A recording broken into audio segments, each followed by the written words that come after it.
Hello viewers, welcome to our channel. నేను మీ Charan Parimi.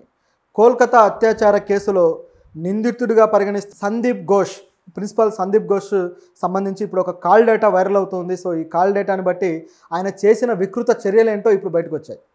So దీన్ని CBI కూడా సీరియస్గా తీసుకొని కొన్ని దాడులు అయితే చేస్తుంది ఆయనకు సంబంధించిన కొన్ని ప్రాంతాల్లో. సో ఆ దాడులు ఏంటి అనేది కూడా మనం ఒకసారి మాట్లాడదాం. ఏంటంటే ఈ కేసులో చాలా కాలంగా ఇది పెద్ద ఉద్యమంగా తీవ్ర రూపం దాల్చింది. సో ఆ అమ్మాయికి కూడా బాగా అన్యాయం జరిగిపోయిందని చెప్పేసి విద్యార్థి సంఘాలు కావచ్చు, మెడికల్ సంఘాలు కావచ్చు, అనేక సంఘాలు దీని మీద పోరాడుతూ వస్తున్నాయి.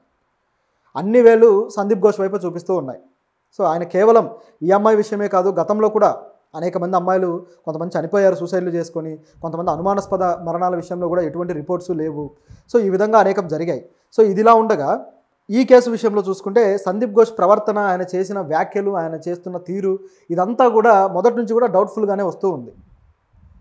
అరెస్ట్ అయిన నిందితుడు, అసలైన నిందితుడు సంజయ్ రాయ్ అయినా సరే ఇక్కడ మాత్రం ఈయన పాత్ర ఏంటి, ఈయన చేసిన పనులేంటి అనేది ఒక క్వశ్చన్గా వచ్చింది.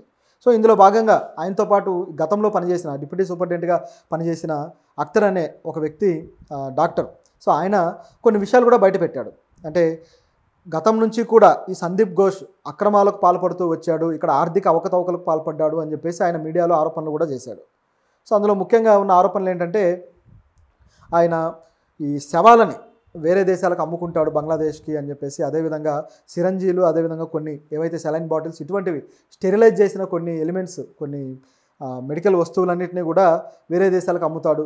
ఈ విధంగా రకరకాల ఆరోపణలు అయితే ఆయన మీద చేశాడు. సో వీటికి సంబంధించి దర్యాప్తు అనేది ఒకవైపు జరుగుతూ ఉండగా ఇక్కడ కొన్ని విషయాలు బయటకు వచ్చాయి. ఏంటంటే ఈ కాల్ డేటాకు సంబంధించిన విషయం. ఆల్రెడీ కూతురును పోగొట్టుకొని ఆమె తల్లిదండ్రులు, డాక్టర్ తల్లిదండ్రులు ఎంతో వేదనతో నలిగిపోతూ ఉంటే ఈ సందీప్ ఘోష్కి సంబంధించిన ఒక వ్యక్తి, నేను ఈ పలానా హాస్పిటల్ నుంచి, ఆర్జికర్ హాస్పిటల్ నుంచి మాట్లాడుతున్నాను అని చెప్పేసి ఈ తల్లిదండ్రులకి కాల్ చేసింది.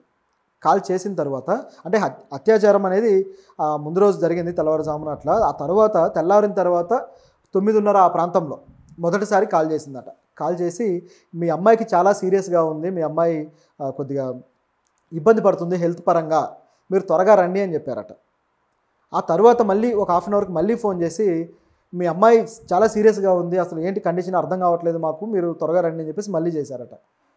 ఆ తర్వాత కాసేపు ఆగిన తర్వాత మళ్ళీ 10:30కో చేసి మీ అమ్మాయి చనిపోయింది, మీ అమ్మాయి సూసైడ్ చేసుకుని చచ్చిపోయింది అని చెప్పారట. ఇది ఇక్కడ జరిగింది. అంటే మొదట చెప్పిన దానికి చివర చెప్పిన దానికి ఏమాత్రం సంబంధం లేకుండా పోయింది.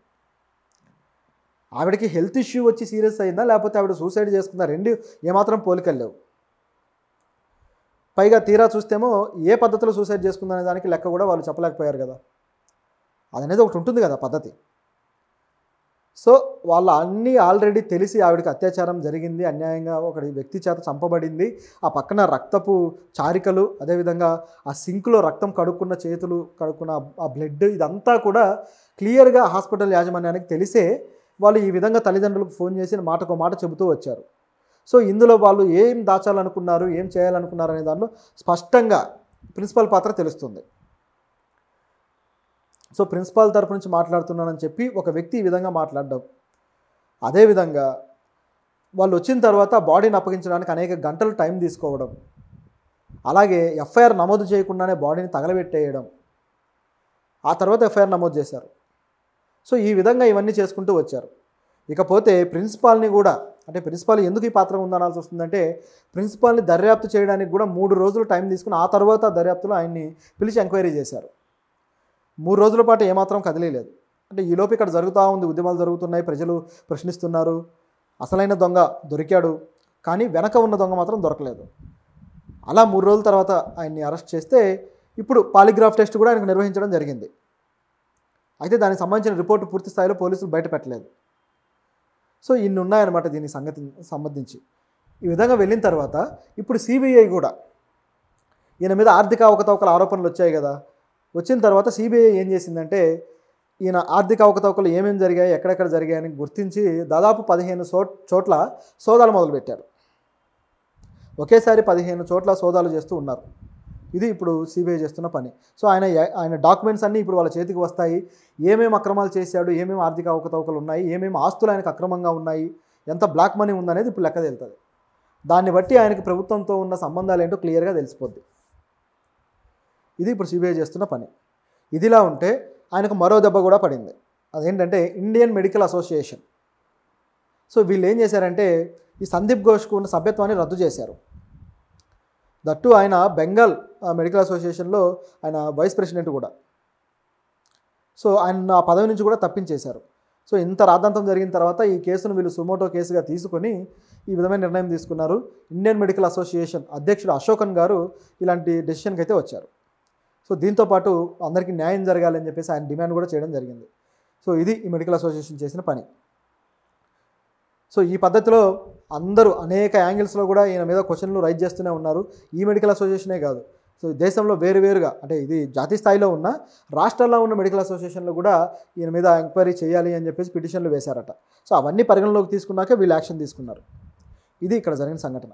సో ఇందులో ఏమైందంటే మరొక విషయం కూడా ఉంది. ఆమె చనిపోయిన టైమింగ్కి సంబంధించి ఇప్పుడు 2 తేడాలు పడ్డాయి అన్నమాట. ఆమె డెత్ సర్టిఫికేట్లో ఒకటి ఉంటే ఘాట్ సర్టిఫికేట్లో మరొకటి ఉంది. ఘాట్ అంటే ఈవెన్ని ఎక్కడైతే ఖననం చేయాలో అక్కడ ఈ డెత్ సర్టిఫికేట్ చూపించిన తర్వాతే చేయాలన్నమాట. అయితే ఘాట్ సర్టిఫికేట్లో మెన్షన్ చేసింది ఏంటంటే వేరేగా మెన్షన్ చేశారు. అంటే ఈవెన్ని యాక్చువల్గా ఆగస్టు 9వ తారీఖున ఈవిడికి సంఘటన జరిగింది తెల్లవారుజామున అనేది తెలిసిన విషయం. సో ఈ బాడీని అయితే పొద్దున కలెక్ట్ చేసుకోవడం జరిగింది. తర్వాత పోస్ట్ మార్టంకి అయితే వెళ్ళారు. సో అక్కడ అటాప్సీ చేసిన తర్వాత ఆ రిపోర్ట్లో ఏమొచ్చిందయ్యా అంటే తెల్లవారుజామున 3:30 నుంచి 6 మధ్యల 6 అనే ఆ టైమింగ్ ప్రాంతంలో చనిపోయింది ఈవిడ అని చెప్పేసి పోస్ట్ మార్టం రిపోర్ట్లో ఉంది. సో మొత్తానికి దాన్ని తీసుకొచ్చారు. తర్వాత ఈవిడ్ని ఖననం చేసే టైంలో సో అక్కడికి వచ్చి చూస్తే మాత్రం ఆ ఘాట్లో ఏం మెన్షన్ చేశారంటే నైట్ 12:45కి ఈవిడ చనిపోయిందని మెన్షన్ చేశారు. సో దాంతో ఇక్కడ ఏదో తేడా జరిగిందని డౌట్ వచ్చేసింది. పోస్ట్ మార్టం రిపోర్ట్లో ఉన్నదే ఇక్కడ ఉండాలి కదా, ఎందుకు మార్చి ఇచ్చారు అని. ఎందుకంటే ఇక్కడ గమనించి చూస్తే ఎఫ్ఐఆర్ నమోదు చేయకముందే ఆమె డెడ్ బాడీని ఈ విధంగా బూడిద చేశారు కాబట్టి సో ఆనవాళ్ళు లేకుండా చేసే క్రమంలో ఈ డేట్ కూడా తెలియకుండా ఉండటానికి, అంటే ఇప్పుడు మళ్ళీ అటాప్సీ చేసినా తెలిసిపోతుంది, అది కూడా జరగకుండా ఉండటానికి ఇట్లా 2 రకాలుగా మార్చి ఇచ్చి కన్ఫ్యూజ్ చేయాలనుకున్నారా, లేకపోతే ఇంకేమైనా జరిగిందా, లేకపోతే నిజంగానే ఆవిడ ఆ 12:30కే చనిపోతే మార్చి ఈ విధంగా ఇచ్చారా. సో ఇలాంటి డౌట్లు అయితే వస్తాయి. ఒకవేళ ముందే చనిపోవాలంటే సంజయ్ రాయ్ కన్నా ముందే ఇంకొక వ్యక్తి దాడి చేసి ఉండాలి. సో ఇవి ఇక్కడ ఉన్న క్వశ్చన్స్. సో దీనికి సమాధానాలు అయితే ఇంకెవరు చెప్పాలి, చెప్పడానికి ఆవిడ లేదు. దీనికి ఇక కోర్టు అలాగే పాలిగ్రాఫ్ టెస్ట్ మాత్రమే చెప్పాలి. ఈ విషయంలో తల్లిదండ్రులకు కూడా డౌట్ వచ్చిన తర్వాత వీళ్ళు ఏం చేశారంటే మళ్ళీ దీన్ని మీరు పరిశీలించండి అని చెప్పేసి కోర్టుకు మళ్ళీ నివేదిక పెట్టుకున్నారు. సో దీన్ని కూడా కోర్టు పరిశీలించడానికి రెడీ అయింది.